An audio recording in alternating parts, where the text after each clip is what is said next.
Welcome once again, ladies and gentlemen, to the Combat Press Midweek Report. It is Tuesday, October the 14th, 2014, and I've done it again, Riley. I've put the camera on you to start with, but that's really because you're the most important person on this show. I'm the host, and that's really my only duty is to ask the questions. The reason that we focus so much on Riley is not because of any negligence or lack of attention on the part of the host, but rather because Riley is really the brains behind this operation. Riley, Cobra Contact, as always, a pleasure to have you with us here this Tuesday evening. A pleasure to be here as usual, my friend. So we're going to talk about we're going to kind of have a different format than usual for our show this evening. We've been fortunate, I think, in the last year plus to have a lot of UFC events to talk about, whether it's previewing one that's coming up this, on a Saturday or Friday, or recapping one from the previous week. Some instances we've had to do a little bit of both on these programs, but today we're in a unique situation where we're sort of in a tiny little slow period for the UFC where we don't really have anything to recap or to preview. But as Riley pointed out to me earlier today via email, we're not a show about the UFC. We're a show about mixed martial arts. So we're going to talk about some of the fights that happened this weekend outside the Octagon from the World Series of Fighting and Bellator promotions, as well as talk about this weekend's Bellator card, as well as a fight coming up in Legacy Fighting Championships. And then we're gonna do something we'll call 20 questions. And we'll get into more of what that will be a little later in the program.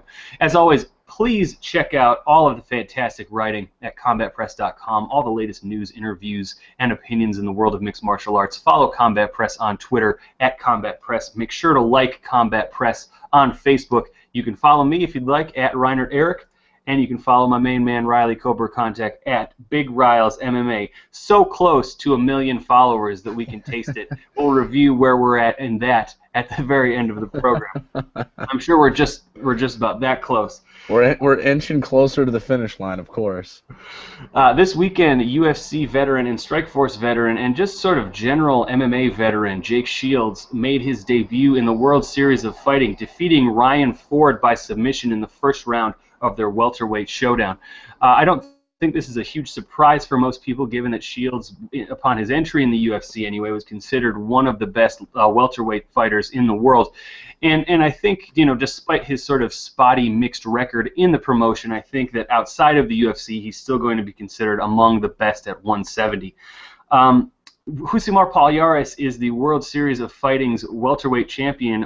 Riley, scout a potential fight between Shields and Palhares for me. Well, first off, Palhares needs to get past John Fitch. He's got him in December, which is a tough fight because, Fitch is a wrestler and Palhares is just such a great ground fighter. So it might actually come down to striking, which is really, really hard to think about with those two. Right. But if you want me to scout say Palhares does win, if you want me to scout that's, again, a very interesting, matchup. I think Shields, he's not a striker, but I think that his striking is better than Paul. Well, I'm just going to call him Paul Harris. That's his nickname, and I love it. I think that his wrestling is obviously better, so he'll probably control where the fight takes place. The only way that Rousimar gets the win is if he pulls off a submission on the ground, and that's not going to be easy against a guy like Shields because he's a high-level black belt and he's just all around. He's just a solid fighter. We've obviously seen the grappling prowess of John Fitch. Who do you think is more susceptible to being submitted by Palhares, Fitch or Shields? I would say Fitch.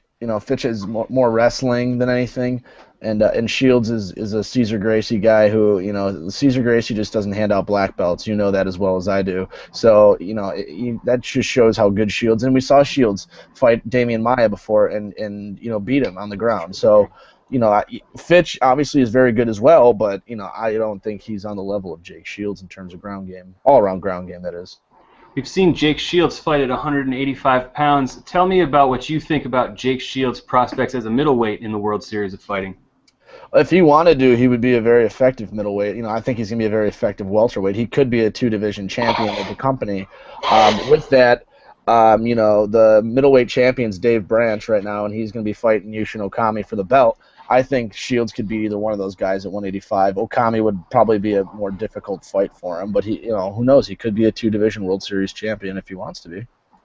Any other fights from the World Series of Fighting's 14th card that you want to mention? Oh yeah, the co-main event between Smilinho Rama and Derek Mayman. I'm really, really high on Rama. I have been for a while. I said it on last week's show. But I thought this was a tough fight for him against Mayman. Mayman's another guy with one-punch knockout power. He's a very, very tough, heavyweight. So I didn't think he was going to win this easily, and Rama blew through him in less than a minute and just absolutely destroyed him. So, this is a guy that you need to watch out for. He's only, I think, 22 or 23 years old. So, Rama, in the co-main event, now the World Series of Fighting heavyweight champion. So that's a huge accolade to have at such a young age. Elsewhere in the world of mixed martial arts, Joe Warren, the self-proclaimed baddest man on the planet. I think he's probably one of about 200 professional athletes to stake that claim. Yeah. He defeated Eduardo Dantas to unify, if you will, the Bellator bantamweight title. Warren, of course, previously holding the interim title, where Dantas was holding the actual, real Bellator bantamweight title. First, I want to give a special shout-out to David Massey, taking a hiatus from writing about mixed martial arts, but coming back not only to cover the Battlegrounds MMA event in Tulsa a few weeks ago, but also the Bellator event elsewhere in Oklahoma this past Friday. He got a fantastic interview with Joe Warren, and I recommend anybody watching this to go to combatpress.com right after you finish watching this video and check out David Massey's interview with Joe Warren. Fantastic to have David back with the staff here at Combat Press, and it was just a wonderful, wonderful read. True or false, Riley? Age is the only thing that would prevent Joe Warren from having success in the UFC. False. I still don't think he's the most well-rounded mixed martial artist. Obviously he's a great wrestler. Age isn't helping either. He's 37, so he ain't a rookie anymore. But I still think his striking is very wild. He can get caught because he can get wild, and you saw that in the Pat Curran knockout where he was just getting too out of control, and Curran, who was obviously superior on the feet, was just tagging him left and right. Obviously it's improved a little bit, but he doesn't have a lot of time to work on his striking. Like I said, it's gotten better, but he still he leaves himself too susceptible to get hit, and while he does have knockout power, so do some people that he fights. Alexis Villa, Pat Curran. He's been knocked out before, and the guys he's fought in Bellator, while they're decent fighters, they're not the best fighters in the world. Although that being said, I don't see him going to the UFC anytime soon, so he could be closing his career out in Bellator as a very successful guy. Which of the two fighters outside of the UFC would you like to see fight his respective UFC division champion? Joe Warren fighting TJ Dillashaw, or Ben Askren fighting Johnny Hendricks? That's a tough one. I'd probably say, just because he deserves to make the UFC more, Ben Askren fighting Johnny Hendricks. Like I said before, Ben Askren is probably a top 15 talent in the UFC, but the fact that he is not going to evolve and improve his striking would hold him back, because there's plenty of guys with good counter wrestling and plenty of guys that are superior in multiple places than him. So, but I'd still be interested. I don't know if I'd be interested in seeing him get a title shot right away, but I'd like to see him win one or two fights in the UFC before he got that opportunity. Yeah, I'd have to agree with you there. I have to think that Ben Askren's striking has to be at least somewhat evolved, given that he trains with Duke Rufus and guys like Anthony Pettis. So perhaps he just hasn't had the opportunity, or the need for that matter, to show his striking prowess, if any should exist. I agree with that. I think Ben Askren would compete immediately among the elite in the UFC's welterweight division. But I also agree that I think that putting anyone outside of the UFC in an immediate title shot, unless there's and I'm just pulling this out of thin air, let's say the guy who's supposed to contend for the title misses weight, and then you need to pull somebody from the preliminary card to take on your champion at UFC 177. That's just a hypothetical situation. Right. But other than that, that's really the only excuse I could see for putting a guy in a title fight right away, regardless of how successful he's been outside of the UFC. Or if you're merging titles, like when they had Pride guys come over. That rarely will ever happen again either. So that would be the only other way I would say. Any other fights from the Bellator card on Friday night that you'd like to mention? I didn't really watch the event, so I really don't have much of an opinion on it. I don't even remember. Or Michael Page won, which is not shocking. He's going to be a big star in the sport just based off of his style. But I think it was the first time he never finished a guy, which is a credit to Nashawn Burrell's toughness and stuff. So but that's notable. Michael Page won, and he's Bellator is lucky that they snagged him. Bellator's 129th event takes place this weekend in Council Bluffs, Iowa. Just I guess a medium drive down the road from where we're at, Riley, here in the American Midwest. It is headlined by a fight between Josh Neer and Paul Bradley. Now, Neer has an interesting ledger because he's mixed wins and losses. He's had a couple of stints in the UFC, but what I found most interesting about his record is that his last 12 wins have all been by stoppage. Yep. And I believe he's going into this fight with Paul Bradley on a 2 or 3 fight winning streak. Given that he's only 31 years old and he has the reputation for being a finisher, do you think we could see him have a third stint in the UFC? If they need somebody on short notice and he's ready to go, he's really had his shot before. He was very successful as a younger guy in the UFC, and then he had a slip up and had to go back to the regionals, and then they gave him another shot, and while exciting, was not the most successful guy in the UFC. So unless he goes on a major tear where he's taking out big name after big name, it's really tough to see a scenario where he comes back, because he's not, again, he is 31, but he's old in fighting years. He's been around a very long time. Good point. I would personally like to see him back, because there's never a dull fight with him. Right. He either puts you down or he goes down on his shield. So I would love to see him back, but seeing that he's fighting a wrestler like Paul Bradley, it's really tough to see a scenario where he wins the main event in a card where, how is this a main event? It's Bellator is putting on all these cards, and then this is the main event we got. Like, no offense, it's just not something I'm going to be tuning into on Friday. It's not anything that's trying to attract me here. Both fighters are from Iowa, and I believe that is why they were placed in the main But they're on event. nationally syndicated television, so they couldn't find 2 other guys and make that the co-main. I understand. I think they're running into the same thing that the UFC has run into, though, with its pay-per-view events, and that's just kind of a lack of marketable fights.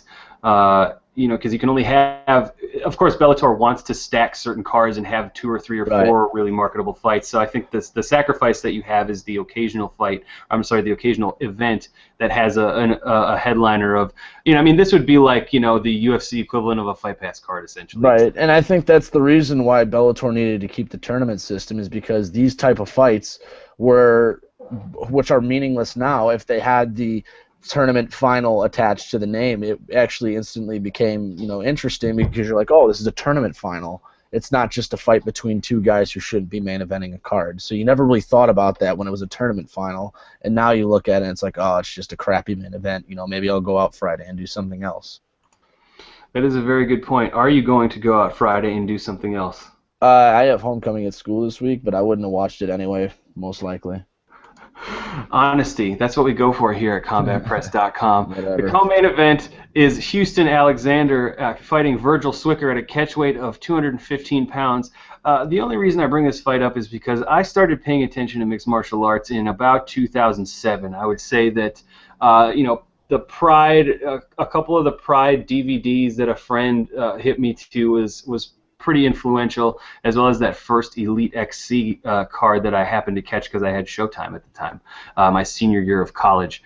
Houston Alexander was kind of just, one of the rising hot stars in mixed martial arts in 2007, coming off his wins over, I want to say, Alessio Sakar. Maybe he lost to Alessio Sakar, but his big win over Keith Jardine was the big one that he became known as a star for. Unfortunately, he was not able to sustain that momentum, and quickly found his way fighting outside of the UFC.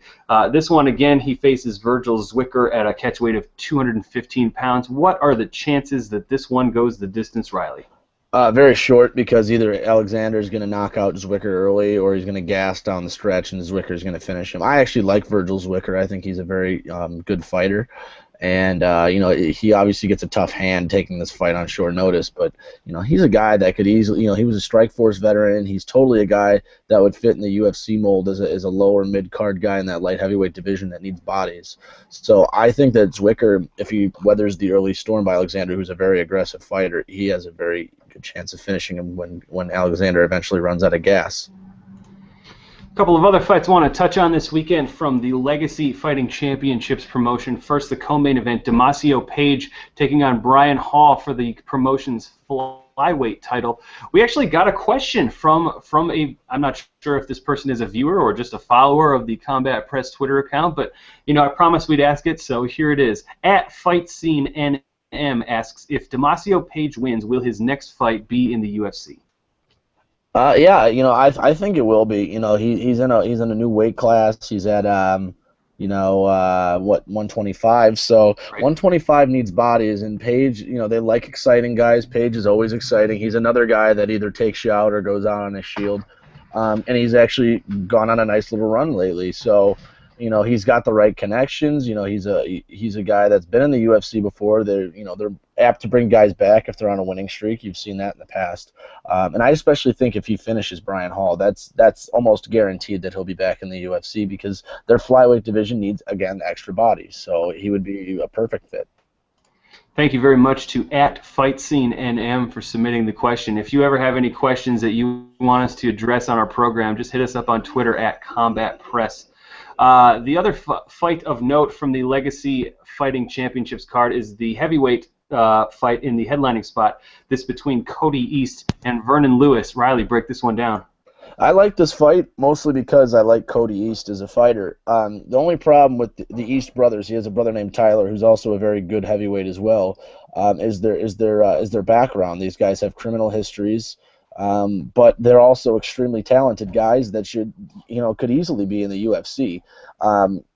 He has a decent draw, but this is a very, very winnable fight for him. So if I think that if he can win this fight impressively and can show the UFC that he's matured a little bit and he's not the guy he used to be, the guy that you can see his criminal record online. He's easily a guy that could fit in that UFC heavyweight division. He's not the biggest heavyweight, but it's not always the biggest guys that are the best. Cain Velasquez is proof of that. He's the champion. He's not the biggest heavyweight. He's quick. He makes up for that and all that stuff. So, if Cody East wins, I'm really interested to see if that can somehow earn him a spot in the UFC. Although, with all the recent, how do we say this, criminal suspensions and releases, it's really tough to see them take him, which is a shame because he has talent. Trying to think of a follow-up question here. Under what scenario do you think the UFC should consider signing a guy like Cody East, who does have the extensive criminal background? Because obviously you can find talented guys, all over the place without the presence of that. So what makes a fighter special enough to make it in the biggest promotion in MMA despite their criminal record, and B, what other outside the cage qualifications do you think the UFC should be looking for in considering signing a fighter with this, perhaps a checkered past? Honestly, I think East was just a young dumb kid. He wasn't. He's not even old right now. So I think if they sit down with him, you can always tell from a one-on-one interview how somebody is acting and if they've matured and if they've learned their lesson. So I think if he wins this fight, I think that the UFC guys should sit him down at the offices and talk to him, pick his brain a little bit, and they could probably tell if this kid's reformed or if he's still not changed his ways. If they get good vibes from him, maybe they can offer him a contract. If not, then they just need to tell him he needs to wise up and figure it out on the regional scene. If you remember, everyone gets a second chance. Who would have thought Jesse Taylor would have gotten a second chance after how he acted on The Ultimate Fighter when he made the finale and then screwed it up, and then they brought him back anyway. So it's a different time, especially because of the War Machine thing and, the NFL issues that, the domestic abuse things and Thiago Silva and all these guys. But, if they can just sit this guy down and just see that he's reformed his ways, and why not give him a chance? Next, we're going to change our format a little bit. We do have, excellent analysis, Riley, first of all. Thank you very much for all of that. We're going to do something a little bit different now here on the Combat Press Midweek Report, again in the absence of UFC events to talk about, although, it looks like we've filled quite a bit of time talking about events outside of the UFC, so good for us. I'm going to pat myself on the back. We're going to do something that I'm going to call 20 questions, and this is just going to be basically me asking Riley rapid-fire series of questions and seeing what he thinks about them. So, we're gonna start outside of the UFC, since that's kind of been our focus thus far here on this episode. So, Riley, question number one: who has the better roster, Bellator or World Series of Fighting? I'm looking at. I actually wrote some stuff down for a change. I usually do this off the cuff, but I was looking at their champions, and looking at the champions, it's actually very close. I think that World Series of Fighting has Shmilinho Rama, Palhares, Marlon Moraes, and Justin Gaethje, which all of those guys are superstars or superstars in the making. But Bellator has Emmanuel Newton, Douglas Lima, Vitaly Menikov, Patricio Pitbull Freire. So, it's very, very close. In my opinion, the deeper roster goes to World Series of Fighting because if you look at their non-champions, they have a bunch of really, really good guys with a lot of experience and big show experience. You got Yushin Okami, Jake Shields. Yeah, exactly. John Fitch. They have a bunch of really. Georgie Karakanian actually just signed with Bellator, and I just remembered that right now off the top of my head. He's a former World Series of Fighting champion and former Bellator tournament veteran.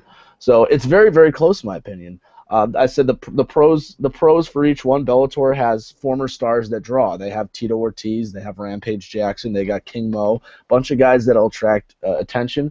And the pros for World Series of Fighting is they have high caliber UFC veterans that are still around the prime of their career. So it's close, but in my opinion, the deeper roster goes to World Series of Fighting. Follow-up question: which promotion, Bellator or World Series of Fighting, will last longer? I think they'll both be around for a while. I think because Bellator is backed by Viacom and they're on Spike TV, that they have a better chance of more success because they'll pump more money into it. And it seems like NBC Sports is very iffy on World Series of Fighting. That might just be a premonition, but it's just the Viacom platform is just too big for Bellator to fail. Which non-UFC fighter should the company sign next? I'm really, really torn on this because, as mentioned earlier in the show, Ben Askren, as much as I don't like his style, and he obviously deserves a shot, but with a bantamweight division that's just getting better and better, I would love to see Bibiano Fernandez, the ONE FC superstar, come over, and he had a chance to come over to the UFC, and he didn't do it. So, it's a juggle between Askren and Fernandez. Elsewhere, even outside the world of MMA, we've got Glory Kickboxing, which is something that I've been watching pretty adamantly. Good. Ever since they debuted about a year ago. I even got their one-night pay-per-view tournament because I was into it. So yeah, they put on some pretty good cards so far. Do you think that they will ever catch on in the same way that the UFC or that the sport of mixed martial arts has caught on? It's going to be a long shot, but they have the chance again because they're on Spike TV. I personally think it's a niche product, so you're only going to catch kickboxing fans because they don't have the huge superstars that either they used to or that that draw the amount of money that a guy like Floyd Mayweather does in boxing. You think of all the former the greats, Peter Arts, Mirko Cro Cop, Andy Hug, all these guys. These were household names from the K1. But K1 even kind of died off. So it's really hard for Glory to take off. I always think they will be a niche product, but they'll be around for a while because they put on great fights and people like to watch. People get their heads knocked off.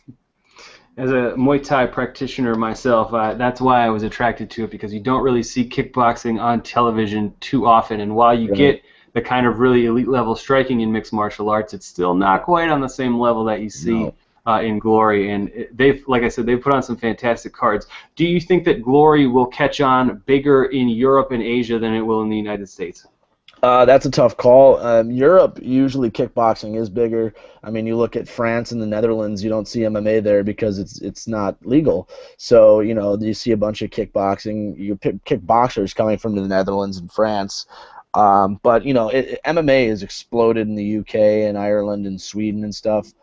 So I don't know if the interest is going to be as much, but it's really hard to tell, actually.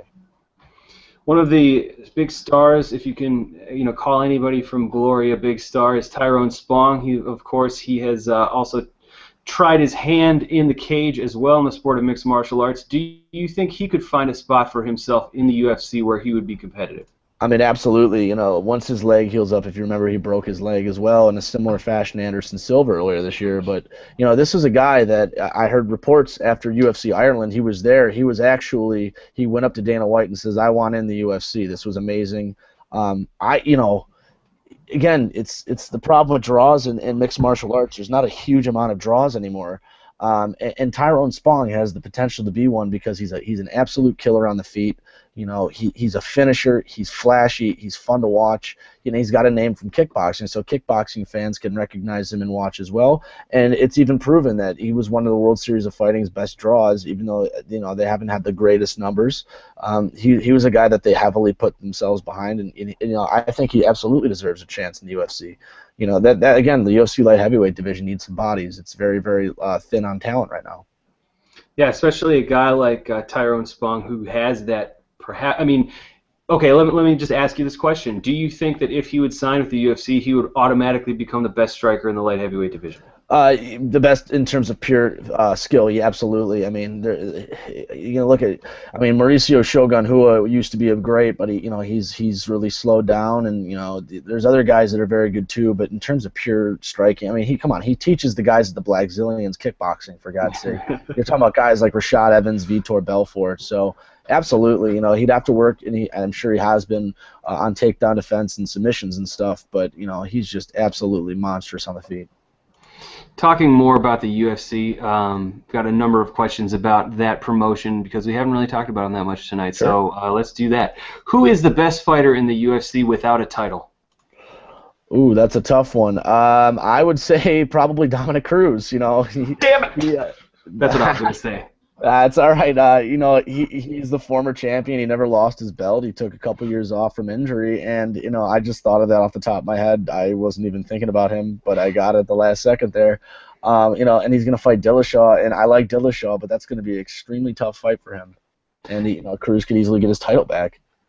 Yeah, I was gonna say I have a few answers like in parentheses after the questions. Sure. I have Dominic Cruz written down. I could also I think qualify Robbie Lawler as being in there, as well as Junior Dos Santos. I also think Daniel Cormier very well as well. Okay.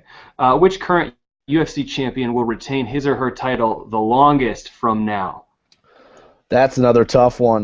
You look at it, Demetrius Johnson has just been unstoppable. He has some challenges ahead of him, but, he hasn't even looked bad in any of those fights other than the Ian McCall tournament fight that he somehow won, or it was a draw or whatever. But, I think Dillashaw's title reign's in danger with Dominic Cruz being back, although, we see a weird Jose Aldo all the time, so he could easily lose his any time because the featherweight division's full of killers, 55 is how am I not remembering who 55 is? Anthony Pettis. Because he hasn't fought in a long time. That's why. Right, but he's extremely talented. But the long layoffs are not going to help him. Hendricks' title's in jeopardy. I think Weidman will hold his for a long time. He's just so well rounded. Him and Jones and Kane, those three are probably the big three that won't lose him for a while. But you want to throw Johnson. There's four, and Rousey. There's 5 people that probably won't lose it for a while. Who will lose? Who is more likely to lose their title first, Demetrius Johnson or Ronda Rousey? I would probably say Demetrius Johnson. There's more better fighters at 125 than there are in the women's bantamweight division. Unless Cyborg gets a fight in the next couple of tries, I think that's her biggest obstacle at this point. And for Johnson, I think a rematch with Dodson would be very challenging to him because he matches up speed-wise well. And I think Ian McCall is a bad matchup for him, because McCall is quick with footwork and stuff and has, if not better wrestling, just as good wrestling. You mentioned Chris Cyborg. What are we more likely to see, Gina Carano in the UFC or Chris Cyborg in the UFC? Chris Cyborg, after she premieres at Invicta 10 in December, assuming she wins because she's just an absolute destroyer. I think the UFC will finally sign her. They'll come to terms with her, and she'll fight Rousey probably. Sticking in the women's divisions, which female strawweights and bantamweights not currently in the UFC, and let's say 2 or 3 in each division, do you think the UFC needs to sign? Sure. In the strawweight division, I'll pick 3. The first being the World Series of Fighting champion Jessica Aguilar. She's the top-ranked strawweight in the world, and she's not in the UFC, so obviously she needs to be there. And if they were to sign her, I would give her an immediate title shot just based on the fact that she is ranked #1 and a champion in another company. Kalindra Faria, who was actually supposed to challenge her, but the XFC president put a kibosh to that because she has an exclusive contract. She's another one that should be in the UFC. And then Mizuki Inoue, the Japanese, she's very, very young and already very, very talented. So those are 3 115ers. 135, you have a big drop off in talent after the big ones. They got most of the girls they needed to get, like the Holly Holmes and the Rin Nakais. But I'll include Cyborg in on that because she's dropping to 135 as my top Okay. target. Tanya Evinger, after she upset Eddie and Gomes, she should be in there at 135. And then I might be biased on this because I'm a huge fan, but Ashley Evans Smith has the wrestling and the ground game to compete with a lot of girls in that division. Make sure to check out Riley's rankings of women's mixed martial arts, both on BleacherReport.com and on CombatPress.com. Riley is one of, I would say, the foremost authorities on women's mixed martial arts, so you definitely should listen up when he's talking about that, especially. Outside Thanks, of the brother. women's, no problem. I'm speaking the truth here, man. Thanks. Outside of the women's divisions, speaking more generally, what country do you think the UFC should visit next that it has not already visited? Or that it hasn't visited very many times. Right, yeah, and actually I have an article coming out tomorrow, the top 5 places they need to go next year, and then I'll pick one that they've gone to recently, and then I'll pick 2 more that they haven't been to. The one that they need to go back to is Ireland. Obviously, that was a huge success for them, and they have a star that they can market. Honestly, and I've said it, I think it was last week or 2 weeks ago, that Aldo versus McGregor needs to happen in Ireland. And it needs to be a big pay-per-view event. I think that would be a great time to do it, to go back to Ireland. And I think that would be a huge success for them. The 2 places that I really want them to go, the first one, I might be biased here, but Poland. MMA in Poland is giant. You can see that from the KSW promotion. They do awesome business there, and they have a very loyal fan base. And you see a bunch of these Polish guys coming into the UFC now and being very successfle. The other place being Russia. Now that'll be definitely a much tougher place to get into, seeing that M1 is in there. But I think they can get the job done, and if they did, that'd be a massive show, an absolutely massive show. So I would love to see them try and get there next year. I'd be curious to see the reception for some of the Dagestanian fighters because we here in America kind of, at least speaking in very general terms, and not to speak down upon our knowledge of geopolitics, but obviously we kind of see Russia as kind of a singular thing, but I think within Russia there are a lot of different areas, and I mean obviously Dagestan, where a lot of these guys are coming from, and sort of those southern republics, right? They've had a lot of animosity with the actual country of Russia, so I'd be curious how the reaction would be depending kind of on where they are. Yeah, there's a bunch of Chechenian guys too, so that makes a ton of sense. Right. The country that I have written down that I'd like to see the UFC go to next is India, because they've got 1.2 billion people who live there, and I mean I think they could do kind of a similar thing to what they're doing with their Macau shows, is like do it at a big lavish casino, in Mumbai or some a city like that, and kind of make it like a really high roller type of event, and perhaps try to expand the sport in the second most populous country in the world. Good pick. How much longer do you think Mike Goldberg and or Joe Rogan will have their current jobs as the quote-unquote top guys in the UFC announce booth?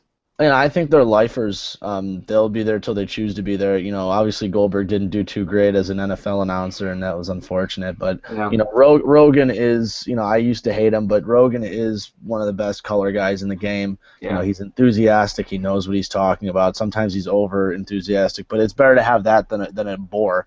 Agreed. And outside of Goldberg and Rogan, I really don't think they have a very great announce team. I'm not a huge fan of John Anik. Kenny Florian's a decent analyst, but he's not very exciting. Same with Brian Stan, good analyst, not very exciting, although Brian Stan makes a lot of mistakes.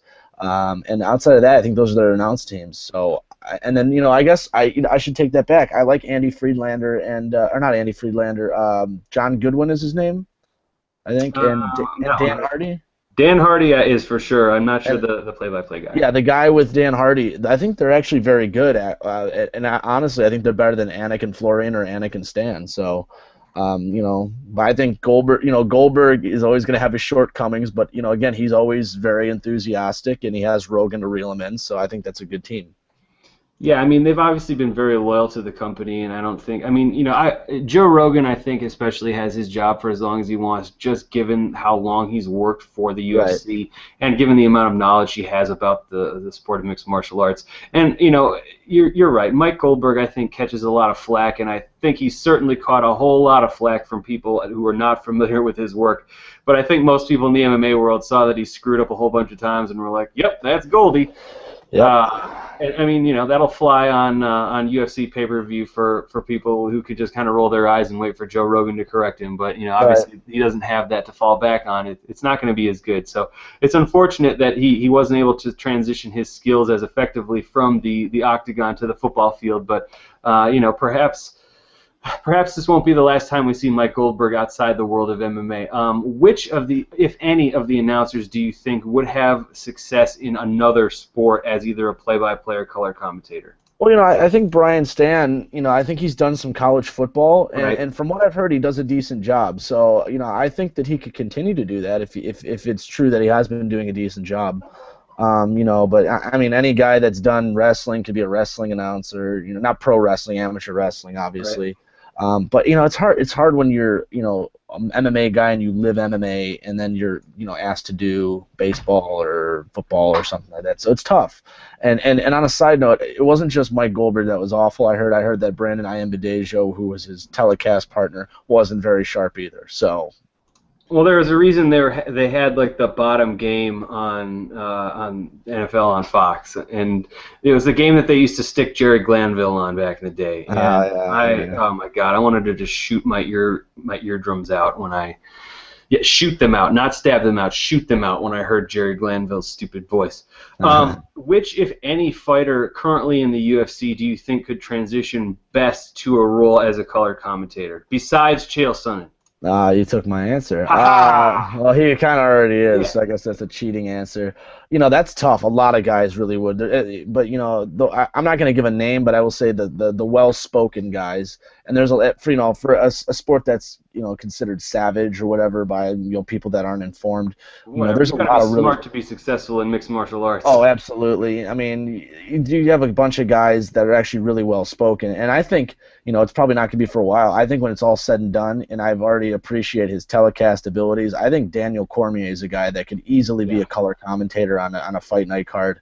He's knowledgeable and he's very well spoken. I'm not really a huge fan of him, but I think he does a very good job on those telecasts. I think Dominic Cruz has obviously demonstrated that he knows what he's talking about and has good presence on the camera. Kind of a dark horse pick that I just think would be entertaining to hear as a color commentator would be Matt Serra. Oh, he would get annoying, I think. I like Matt Serra, but that New York accent and that loud Italian voice would just kill my brain cells, like it did on The Ultimate Fighter 4 and 6. Which fighter in the UFC would you be personally most afraid to fight? All of them? I mean, I don't think there's an. I'll tell you who I wouldn't be. Cody Gibson. No, I'm just kidding. Let's say that you were a trained professional mixed martial artist. Which Okay. fighter in the UFC would you be most afraid to fight? John Jones. He's just so good. It's ridiculous. He can do whatever he wants to and just make you look silly. So I'd say John Jones. I'd like to apologize for the poor quality of that last question. That's all right. Moving to the Ultimate Fighter, which weight classes would you like to see featured on the next season of the Ultimate Fighter? I think I'm not alone in this, but I think if they do have an Ultimate Fighter 21, it has to be heavyweights. That division is just so lacking in young talent and lacking in depth, And the weird thing is they're always getting rid of guys after 2 losses, and it's like they keep all these lightweights around that have 3 losses, and it's just like, I don't really understand why you're getting rid of guys in a division that just needs bodies in it. A guy that I, had some decent high hopes for was Jack May, and he got cut after 2 fights. And in both of those fights, he was actually winning before he lost. So it's really just, But so I think that the Ultimate Fighter 21, if they have it, should be heavyweights. And if they do 2 weight classes, I think light heavyweights would be another one to put in there because, again, another division that needs bodies. Which 2 fighters who have not previously coached on the Ultimate Fighter would you like to see as coaches? See, that's the thing. I really think they need to get rid of having the fighters as coaches because, you see it takes away champions from defending their belt for a decent amount of time. We saw it with Rousey Tate. We've seen it with Cruz Faber, and then we didn't even get that fight.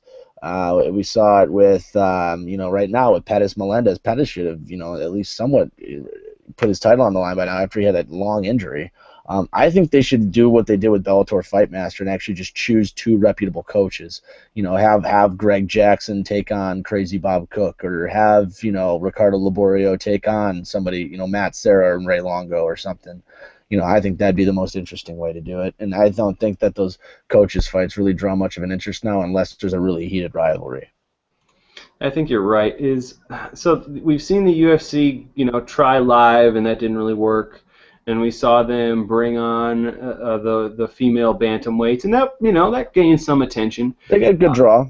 Yeah, and then now this season, of course, although it's being split up by the playoffs, which I think is not going to do good things for the sustained interest, particularly among casual fans. But obviously the hook this time around is that you're introducing a new division and you're going to crown a champion at the end of the tournament.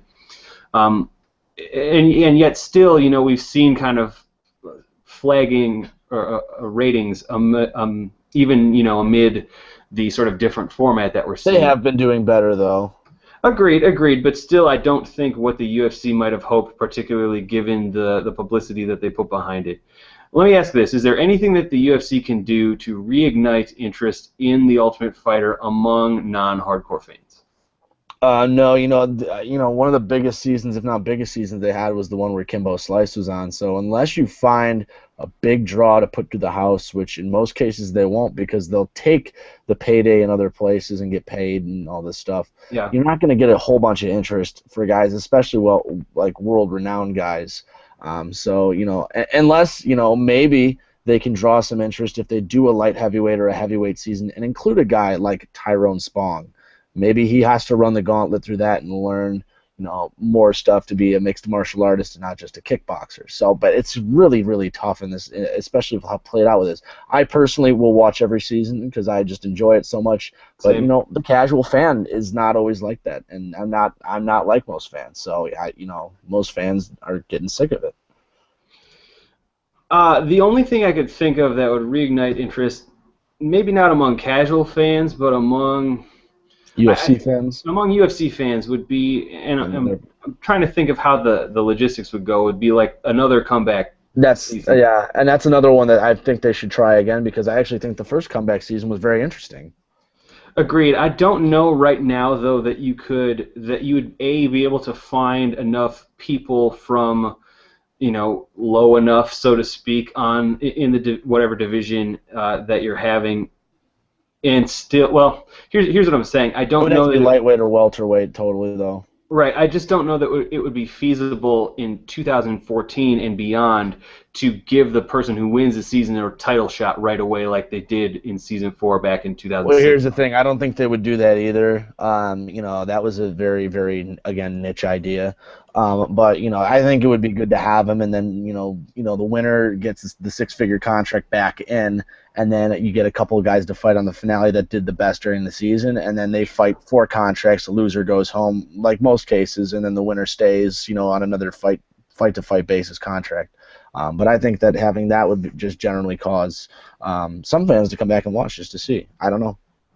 I'd certainly watch. I mean, I think it would be very interesting to see. I would watch regardless, but yeah, I think a comeback season would be very interesting. We talked earlier about the Ultimate Fighter perhaps bringing back heavyweights. Cain Velasquez, obviously the current UFC heavyweight champion. Is he the greatest heavyweight in UFC history? It's a little early to tell. If you're saying UFC history, he's right there. I'd definitely say that. Randy Couture had a brilliant career as a heavyweight, but I think when it's all said and done, he will be.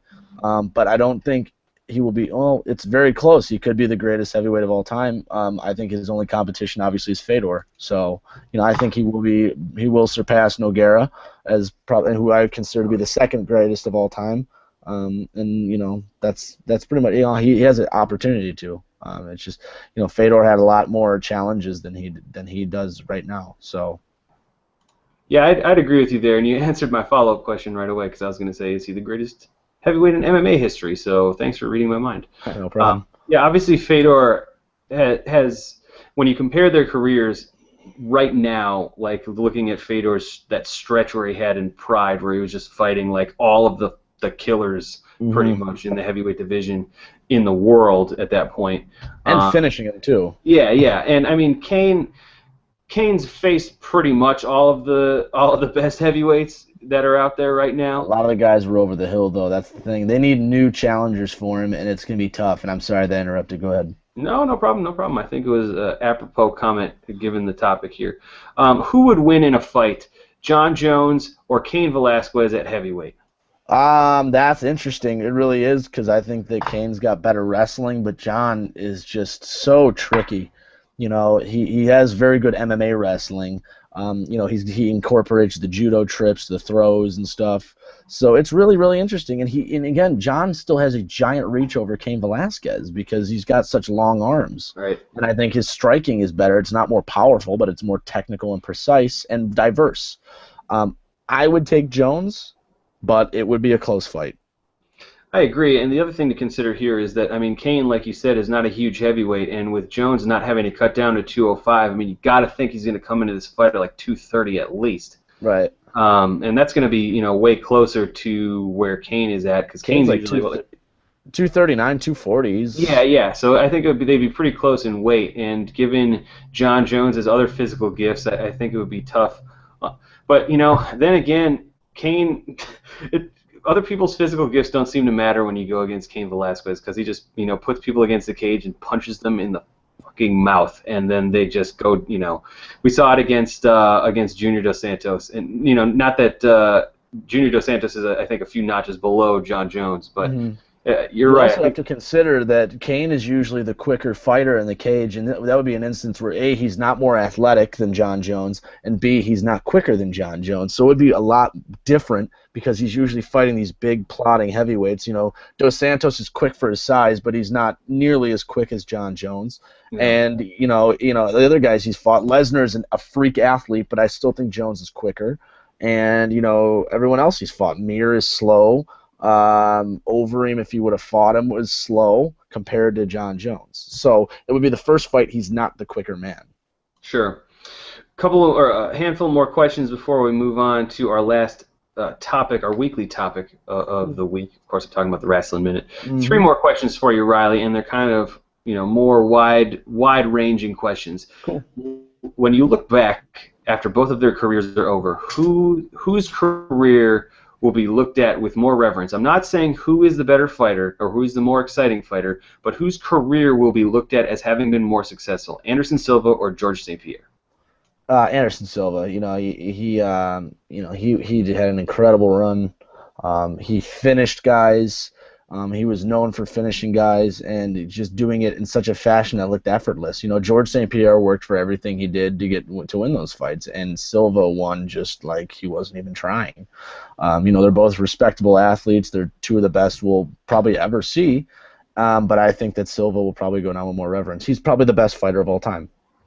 I agree that he's the best fighter of all time. The only reason I asked the question is because I think that when I look back on Anderson Silva's career, yes, he was very dominant, but, he beat Rich Franklin for the title, and then he beat, like Travis Lutter, and, he beat Dan Henderson, and he beat Chael Sonnen in the rematch, but there were a handful of fights in there that, he was sort of given a number one contender by default. Patrick Cote, probably Travis Lutter, if we're being honest. Mm-hmm. Talis Leites is and that wasn't even a title fight, the Lutter fight, because he missed weight. Right. And I think, when I think of George St. Pierre's career, he took out Nick Diaz, he took out Jake Shields, he took out John Fitch when John Fitch looked simply unbeatable, he took out Thiago Alves when Thiago Alves was at the top of his career. I feel like perhaps with the exception of his last 2 or 3 fights, Nick Diaz being the exception, I feel like GSP has fought a more challenging roster of fighters overall. But that being said, I still agree with you that Silva will be looked at as the best fighter of all time. I just think that their careers are a little bit more. I think people run away in saying that Silva is the best of all time, but I think when you look at the careers and you look at the people that they fought, I think it's a little closer than people think. You also have to remember that the welterweight division is far more stacked than the middleweight division was, especially at this Right. time too. So Silva didn't have as many as challenges. That's why he was fighting up at light heavyweight, and that's why St. Pierre could never leave, because there was just so many. It was a murderer's row of guys at welterweight. So it's almost apples and oranges. But I get it too. So Other than St. Pierre and John Jones, if Anderson, let's take a trip back, like say 5 years to 2009. Anderson Silva is pretty much in the prime of his career. Which fighter in the history of mixed martial arts would you have liked to see him fight at that point? so I can't say John Jones in his prime. Correct. I mean, That's that's sort of the obvious answers. You know what? This one might not be popular, but I would say Chuck Liddell. It'd be such a clash of styles. Chuck is reckless. Chuck with a chin would be very tough for Anderson Silva, because Chuck, before he lost his chin, he used to be unknockoutable. And he had such a wild, powerful style that he put down a lot of big names in the sport. So I think I would have loved to see a 205 matchup between Liddell and Anderson Silva. I'm going way back in time here. I want to see Mark Kerr in his prime and roided up, taking on Anderson Silva. Really? I thought you were machine. going to say Mark Coleman, and I was like, that'd be interesting, I guess. Nah, Coleman would just take him down, but I think Kerr would either take him down and try to submit him, or actually try to stand with him, because Kerr was a bad motherfucker. Yeah, I guess. Back in the day. I remember. Let's see. 2 more questions. All weights being equal, what is the most desirable super fight right now in the UFC between current fighters? I think Jose Aldo versus Anthony Pettis. Or it's not a huge marketable fight because, like we said, Aldo's not a very good draw, but he's got the style that matches up to Pettis, which could make for a really great fight. I think the other one obviously is Weidman versus Jones. So there's a couple, but again, I'm not really huge into super fights. So Okay. Maybe once in a while, but like a lot of these guys still have divisions to clear out. So I just wait for them to do that first. Again, all weights being equal, and this will be the last super fight related question that I ask. What's the one super fight between any 2 fighters, again, weights being equal, that you would have liked to have seen in MMA? Right now, if it were possible, I would have loved to see John Jones versus Fedor Emelianenko. That would be a crazy fight. That would be crazy. Jones is flashy, athletic, and he quick, and Fedor is just he's a Hun. He comes at you. He takes a bunch of punishment, and he does some crazy things. He's got slams, he's got striking, he's got knockout power, very good wrestling, good submissions. I think that would be, if you put those 2 in their prime, I would have loved to see that fight. Final MMA-related rapid-fire question, Riley. Thank you for entertaining my questions here. No problem. Last one. If you could only order one more UFC pay-per-view ever, who is the one fighter that would need to be on the card to get your money? And again, I've said his name a bunch of times, but I'm a huge John Jones fan. You can say what you want about his personality or whatever, but when it comes down to it, I like watching fighters fight, and John Jones is, if not the best in the world right now, one of them. I don't personally understand people's issues with John Jones' personality. I mean, he can come off as arrogant a little bit, but I like that. It's good to have a little personality in MMA, especially in a time where a lot of these guys aren't drawing as much because you don't have these big personalities you did, say, 5-6 years ago, when you had your Tito Ortizes, your Rampage Jacksons, your Chuck Liddells, your Fedors. You didn't have all these huge personalities. Now everyone's all respectful and all this stuff. That's why it's hard. It's so crazy to say that Conor McGregor is one of the biggest stars in MMA right now. It's because he knows how to talk on a microphone and get your attention. But I'm sorry again for cutting you off. No, I think it's crazy. I don't know. Like, I'm always on the lookout for double standards because I think people don't think hard enough about what they think in like a larger context. And here's what I mean in this instance. Like, people complain all the time about champions being boring. Okay, so John Jones has a personality and suddenly he's arrogant. Right. Like, you can't have it both ways, people. That's just the kind of stuff that irritates me, and it's actually what got me into writing about MMA, because I feel like people just kind of repeat themselves and repeat the same things that they've heard. Like, some guy says John Jones is arrogant, so then everybody starts to say John Jones is arrogant, and it becomes this echo chamber without people really thinking about why they think that John Jones is arrogant, other than that somebody said it. So here's my message. Think for yourself, people. MMA fans are the worst, man. They're just a bunch of cynical jagoffs. People are the worst. Just just think. Just use your brain. Critical thinking, not hard. Okay, so after that, thank you again, No Riley, problem. for answering my rapid fire of questions. That was a nice group of questions we had there. Yeah, it was good. If you would like to ask us any more questions, you can fire them off to Combat Press on Twitter at Combat Press, and we'll answer them on future episodes. Also, visit Combat Press for all the latest in news, interviews, and opinions in the world of mixed martial arts. Check out Riley's monthly women's MMA rankings and other things that we contribute to the great website, combatpress.com. Okay, finally, Riley, as usual, let's have ourselves a wrestling minute. And as always, I will defer to you. All right, yeah. I was just going to talk today about the upcoming Hell in a Cell, and I was actually more or less going to talk about the most intriguing storyline in WWE right now, and the least intriguing storyline, and I'll be very brief about it. The least intriguing is anything Bella related, or anything relating to midgets in costumes, wrestling, the Matadors. Although I do like Slater Gator, Little people, Riley, little people. I'm not PC. I don't give a shit. They're they're midgets, whatever, but they're in costume. Like you have, oh God, Hornswoggle, just let him go. He's not even he's so annoying. He killed the cruiserweight division. Anything that has related to that kind of garbage, I'm out on. Adam Rose, bring back Leo Kruger. But the most intriguing storyline, and it's going to continue, and I think whoever's upstairs for this one, but Dean Ambrose, Seth Rollins. I'm so happy that they're going to be having a Hell in the Cell match. It's perfect, and I really, like I said, I really hope this feud continues even all the way to WrestleMania. I could watch it the entire year because these guys have such great chemistry. But obviously the bad thing we get out of that is John Cena versus Randy Orton, part 9 million.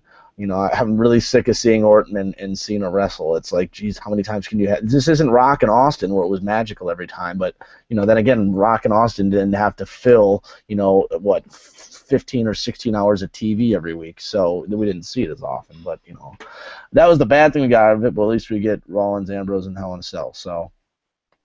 Whether it's opinions on professional wrestling, mixed martial arts, or political correctness, Riley, I think it's actually good that you and I have differing opinions, because otherwise this show would be way more boring. Well, are you politically correct?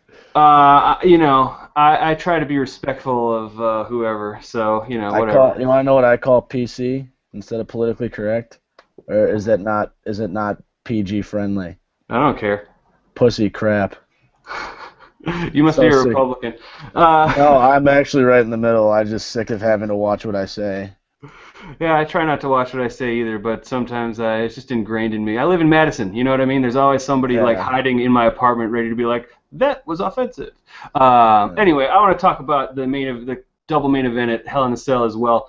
I actually kind of wish that they would have gone Cena versus Rollins and then Ambrose versus Orton. And hear me out as to why. Number one, you don't really get the Cena now. You don't really get the Cena Rollins blow off because Rollins interfered with Cena's ability to get the title back from Brock Lesnar, and now what happens? Cena fights Randy Orton. All right, fine. You said it yourself. Cena versus Orton, part 9 million. Who's interested in that? Not me. I like the idea of Ambrose versus Rollins in Hell in a Cell, but that's something that you could do literally any time. You don't need to do it at the Hell in a Cell pay-per-view. You could do that at WrestleMania, for example. I feel like they need to. I wish that the WWE would have let the build-up go on a little bit more between Ambrose and Rollins, just because of all the history that they've had. It feels like they're kind of giving us the blow-off a little too soon. Now, granted, I think the match is going to be awesome, but again, I think Ambrose versus Orton in Hell in a Cell, or just in general in a no holds barred type of match, would have been great as well. And we've seen Cena, really come to play when the stakes are high. And I think against a performer of the caliber of Seth Rollins, we would have seen something magical again in Hell in a Cell or not in Hell in a Cell. I think I think the match between Ambrose and Rollins is going to be excellent. But again, my main point here is I think they could have done that match any time, and I think it would have been better saved for a larger event because obviously these are two of the biggest up-and-coming stars in the WWE.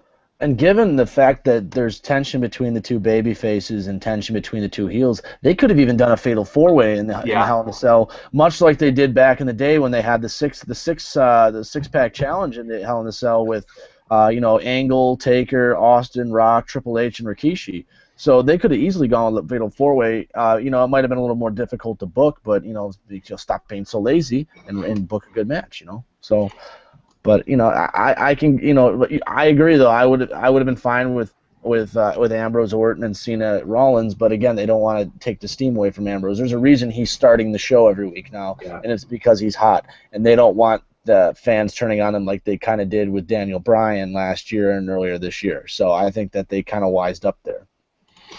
Daniel Bryan, I think, got kind of boring because his stuff was a little repetitive. You know what I mean? He had his chant and he had his like hero image, but the depth of Dean Ambrose's character is so much greater than the depth of Daniel Bryan's character. I think anybody. Absolutely. And I never was a huge fan of the yes thing. I always thought that was really stupid, in all honesty. I always respected Bryan because I really loved watching his matches, but the whole yes thing always I never caught on with that. I didn't like that at all, to be honest with you. A rip off of Diego Sanchez, if you don't know, but Oh yeah.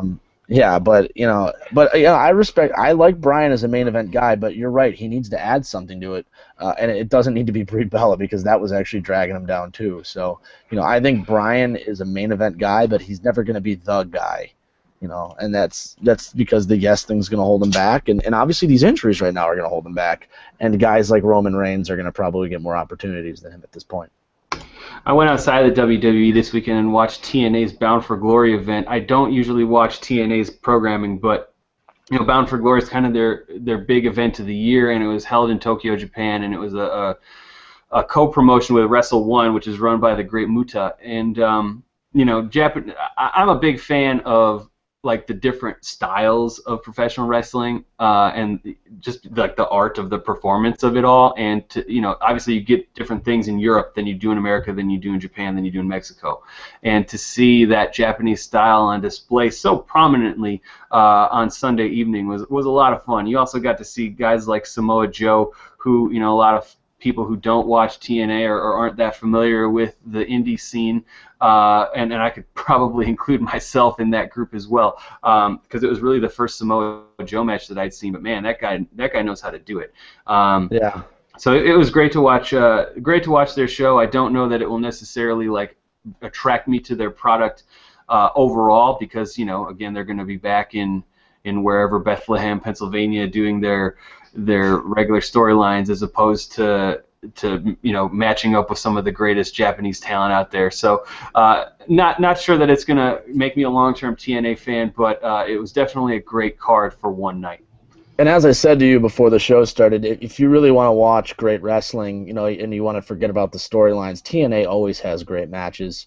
And you even said it, Samoa Joe, he's a guy that should be successful, but his physique holds him back a little bit. The WWE doesn't have those type of guys in their organization, but he is so athletic and so creative with what he does in the ring. Samoa Joe would be an awesome addition to the WWE, even though obviously they probably wouldn't book him correctly. There's other guys in TNA, James Storm, Bobby Roode, Austin Aries, all of those are guys I would just absolutely love to see in the WWE, assuming they got booked correctly. TNA has some awesome matches, and if it wasn't for some terrible booking and some awful creative ideas, they would be in much better shape. I feel like AJ Styles, who's no longer in TNA, of course, would be a natural fit in WWE. I saw him perform with Ring of Honor in Milwaukee live, and that guy's just got charisma for days. That he doesn't really need to talk. He's kind of like a Chris Benoit type. He doesn't need to talk much. He's so good in the ring, and he does such incredible things that he gets over just by doing his matches, which is the same thing I can say about NXT guy Adrian Neville. He's going to get over just from having great matches. He doesn't need to be a big talker, So, and that's another thing. If they did bring in AJ Styles, they'd want to put him through developmental, which would be completely unnecessary because he's got miles racking up on his body. And and when they eventually brought him in, they'd probably change his name, which would be awful. And then and no one would know who he was really because he's not AJ Styles anymore. But he could have great. I would love to see him against Daniel Bryan. I would love to see him against Seth Rollins, Dean Ambrose, all of these guys. He could put on some outstanding matches. One guy in Ring of Honor, I guess formerly in Ring of Honor, that I think would be great in WWE, Michael Elgin. Yeah, I mean he's. I had the opportunity to shake that man's hand after the latest Ring of Honor show in Milwaukee, and the guy's got a very specific skill set, but man, does he ever excel at like the strength-based offense. So he's still pretty young, he's like 29 or something like that. So I think if he's not, I heard this rumor that he's like going to try to be a professional baseball player. I'm not sure I don't think that didn't have much truth to it. I don't believe. And in all honesty, I haven't watched much of Michael Elgin's stuff, but from what I've heard, he's fantastic. Yeah, I've really enjoyed watching him perform. Okay, in the interest of rapid fire, I've got a few more rapid fire type questions for you, Riley, related to the world of professional wrestling. Which WWE main roster performers need a big push, and which ones do you think deserve to have their push taken away? All right, so I think there's two guys that I really want to see get a push. First off, I want to see a babyface Cesaro get a push. He's the guy that can totally do it as a babyface, and for some reason they have kept him as a heel. Maybe there's not enough room for all of these guys getting pushes, but he with the swing and the amount of the great strength things he does and the matches that he puts on, he could easily be a high-level babyface with the WWE. And the other one who it looks like he's in line for a heel push is Luke Harper. And, a guy for his size with his agility and his skill set. I mean, the guy is 6'8", doing Hurricane Ranas and doing, topas and stuff. The guy's nuts. So, and he's obviously got the character depth, like a Dean Ambrose, to get over. So, and he was, out of the Wyatt guys, I know Bray was the most over, but Luke Harper was really starting to get over on his own, just based off his matches and his general, ring psychology. Yep. In terms of guys that I think should get their push taken away, it's not really much of a push, but the guys that like Adam Rose, I think he finally lost his first match, but in general, I don't want to see him on TV. I don't like his character. I know he's trying hard, but that character set him up to fail. He was actually, if you watched NXT back in the day, was phenomenal when he was Leo Kruger. This psychotic, big game hunter from South Africa that just broke you down mentally and physically in the ring. He would have been a very good mid-card heel to have in the WWE, and I really wish they'd bring him back. I'll answer this question as well. Cool. Two people that I'd like to see have a bigger push. Number one, I'm a big Cody Rhodes mark, like I've always said. I think this Stardust thing that he's doing, it's not going to bring him to that next level, but it's showcasing his ability to perform as different types of characters. Sure. I think that one of Cody Rhodes' biggest assets, aside from the fact that he's really good in the ring, is the fact that he gets 100% into whatever character that he's doing. And actually, he looked like he was in line for a push during that storyline with the Authority versus the Rhodes brothers, and then they gave him the tag titles. And I thought that they should have broke him off by himself after that, and it never happened. And then who's your other guy? My other guy, and this is going to be probably an unpopular choice, but I really am a big fan of Brad Maddox. I don't know that he would necessarily be a great wrestler, but just his presence, like listening to him do color commentary for NXT, is one of the best parts of the older episodes of NXT. I'm a big Brad Maddox mark because, again, as I've said before, I'm a big fan of guys who understand and acknowledge that professional wrestling is this silly, stupid thing, and they kind of take their characters in that direction, like this sort of winking irony. I think Brad Maddox does that perfect. You know what? He would be a great manager or on-screen authority figure or something. And I can't believe they wrote him off TV because I actually was enjoying him as kind of like the sniveling little weasel guy. Yep. So yeah, I agree with that. This is going to be a very unpopular choice, but one guy who I just don't find that entertaining, and I'm going to preface this by saying I acknowledge and respect the man's work in the ring. I think he knows how to work his ass off, but I'm just not into his character, and I don't understand why everybody likes him so much, and that's Dolph Ziggler. Oh.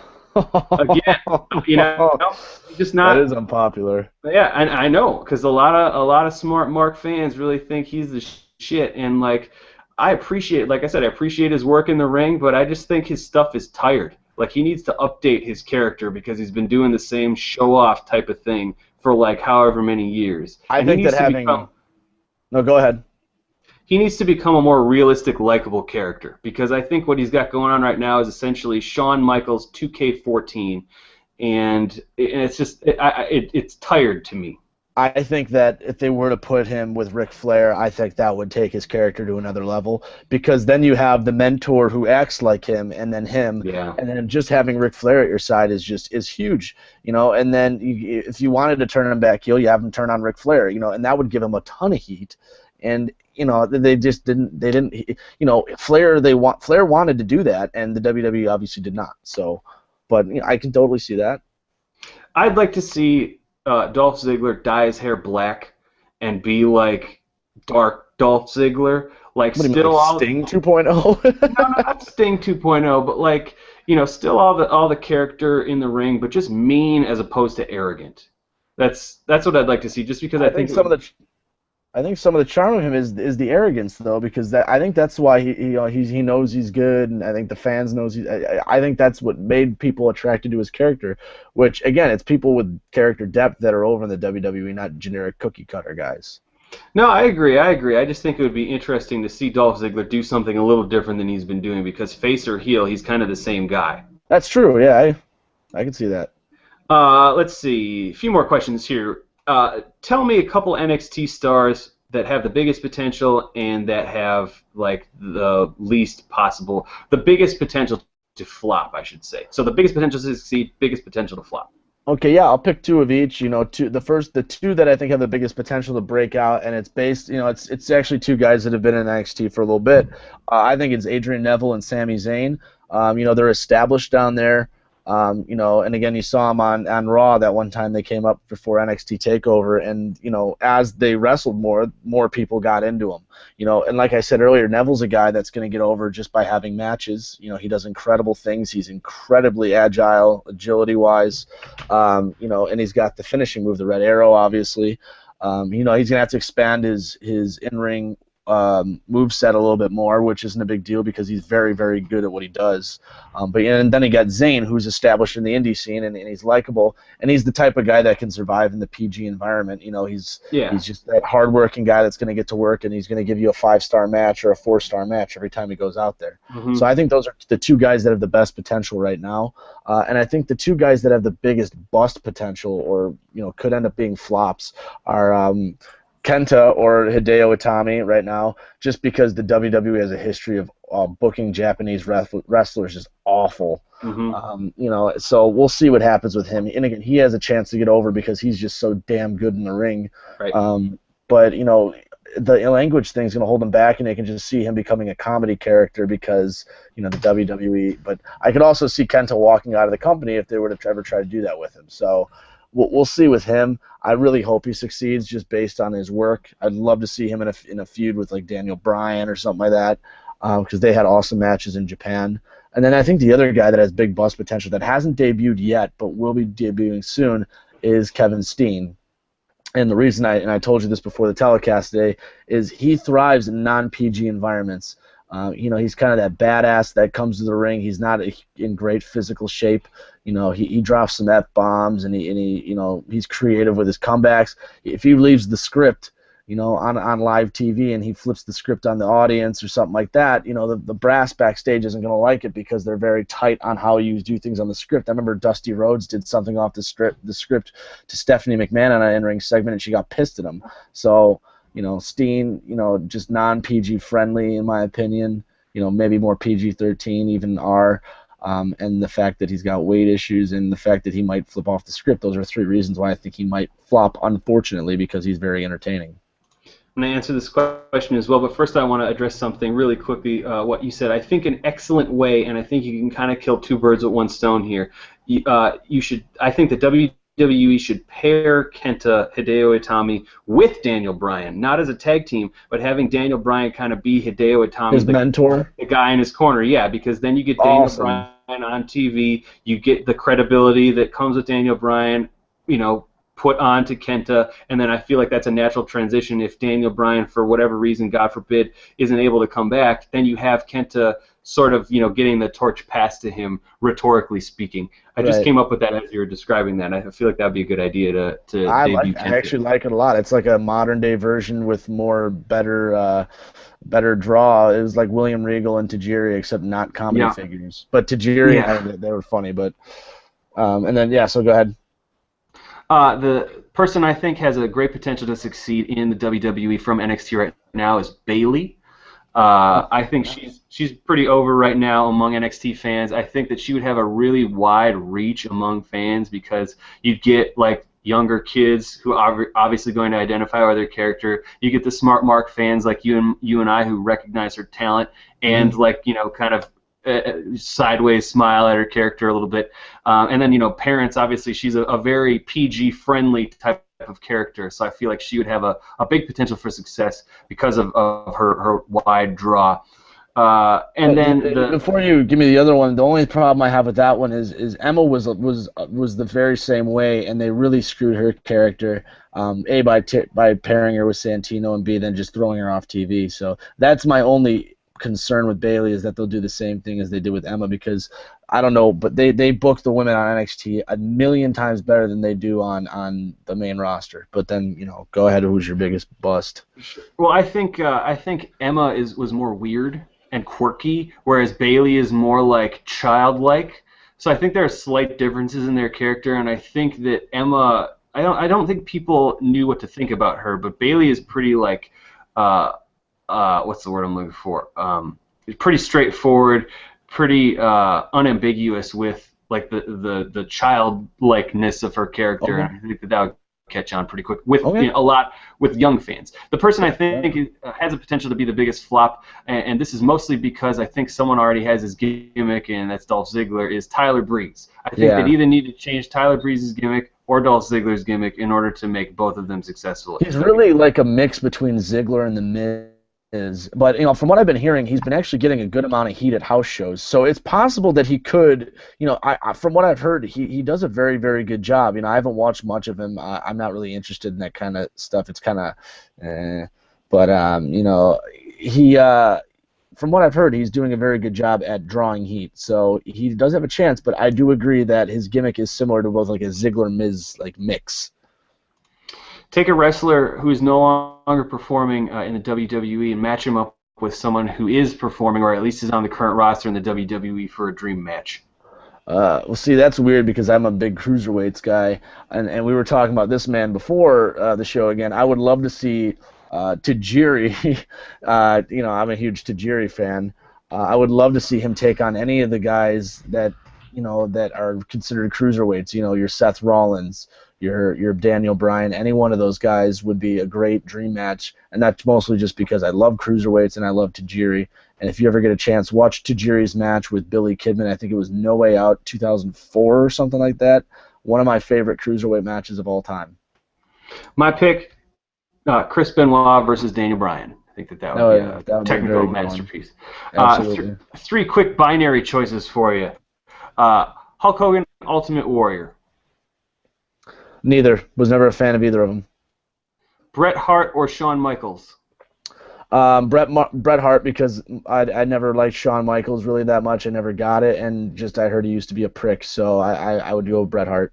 Have you read Bret Hart's autobiography? I've read excerpts. I haven't read the whole thing. Strongly recommend it. It's the best wrestling book I've read, and I've read a few. Finally, Stone Cold or The Rock? Stone Cold, although Rock is a close second, and that used to be a debate on the playground. That shows our age difference, because when Stone Cold and The Rock were in their prime, I was like 16. So I guess that was a debate in the car. I suppose that's not that much of a difference. Yeah, I was. Finally, when they got big, I was in like what was it, like second, third grade, second, third grade. So my middle school was just like, because like in when the Attitude Era was most prevalent or most successful was like 98, 99, 2000. Right. And that was when I was like 15, 16, and 17 years old. which is like the exact market that the WWE was Right. going for with their Attitude Era. So I can't even tell you how many like suck it and like Too Sweet became like a thing with me and my friends to the extent that when I see them today, it'll be like, hey man, I'll put up the sweetie. We call it the Sweetie Bird, and we'll do the Too Sweet to each other, even though like none of my friends besides me still like pro wrestling. So Yeah, that's and how prevalent it was among like my peer group. It was nuts. yeah, when I was coming up in the Attitude Era, I was really one of the few guys in my school, and I went to a Catholic school that had a graduating class of 28 kids, so I only had about 20 kids that would have liked pro wrestling, but I was one of like maybe 2 or 3 kids that was watching the WWF, which was at that time. Most of the other friends that I had watched WCW, so they would come in with their Wolfpack shirts and Sure. their Sting shirts and stuff. So I mean, and you know what? I would flip on to Nitro once in a while, but I was, my favorite guys were Austin and Rock, and I loved watching the DX and stuff. So I was watching Raw while they were watching Nitro. So I didn't have many people to associate with at that time. We used to go cosmic bowling, which I'm not sure if you Oh, know what that is. absolutely, yeah. It's not the same thing that I would describe as cosmic bowling at age 30, if you know what I'm saying. But back in the Oh, I used to day, bowl all the time, absolutely. um, uh, we used to just like I just have this sense memory right now of like rolling down, like rolling a ball down, getting a strike, and then like doing the suck it at at Oh the yeah, no, pins.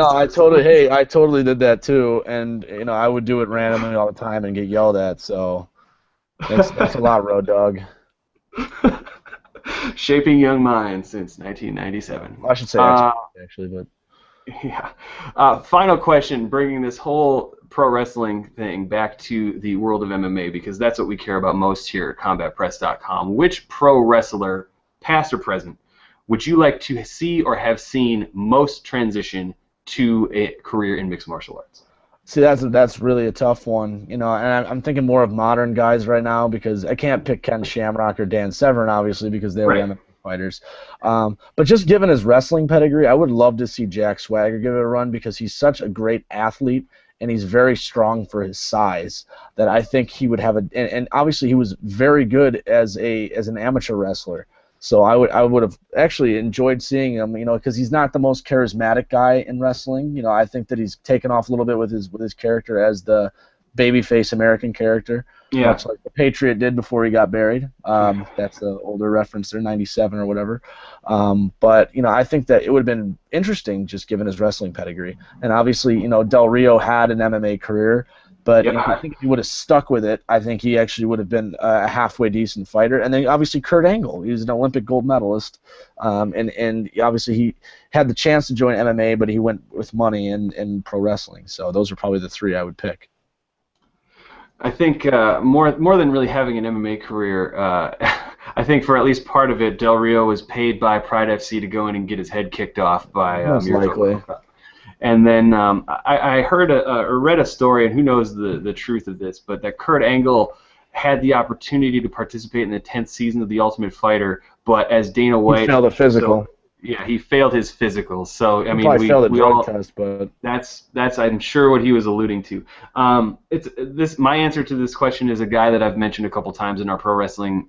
Our extended pro wrestling segment here on this episode of the Midweek Report, but I'd like to see what because I mean we've known that he trains with Neil Melanson, who was Randy Couture's grappling coach, and I'd like to see what would happen if he was super healthy, if Daniel Bryan would drop to like probably 145 at least or at most, and give his hand, give it a try in MMA or at least in competitive grappling.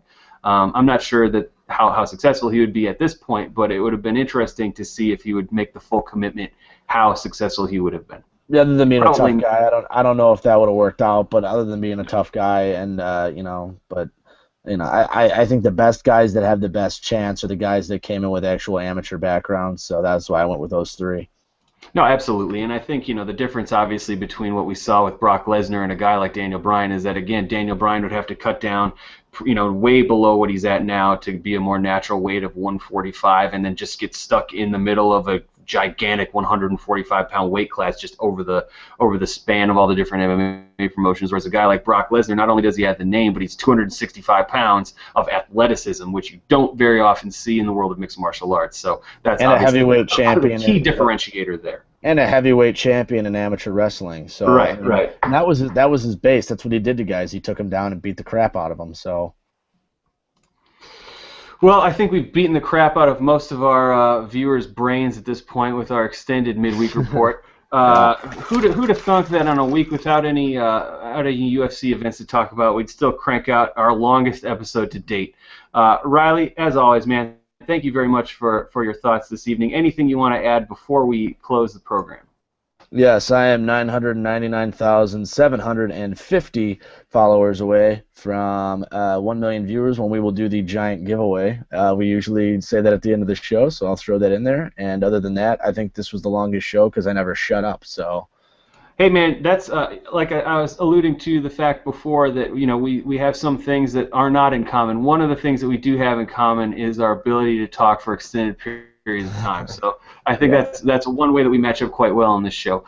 Check out all the latest news, interviews, and opinions in the world of mixed martial arts at combatpress.com. Give combatpress.com a follow on Twitter at combatpress, and of course like the Combat Press Facebook page to receive all of the latest notices from combatpress.com on your Facebook feed. You can also follow me, Eric Reinert, on Twitter at ReinertEric, and you can be perhaps the millionth follower of Riley Contek if you follow him right now at Big Riles MMA. Act now, you may be the millionth follower. It's true. Until then, we'll be back next Tuesday at 9:30 Eastern Time for the next episode of Combat Press Midweek Report. For Riley Contek, I'm Eric Reinert. Thanks so much for joining us, and we'll see you next week.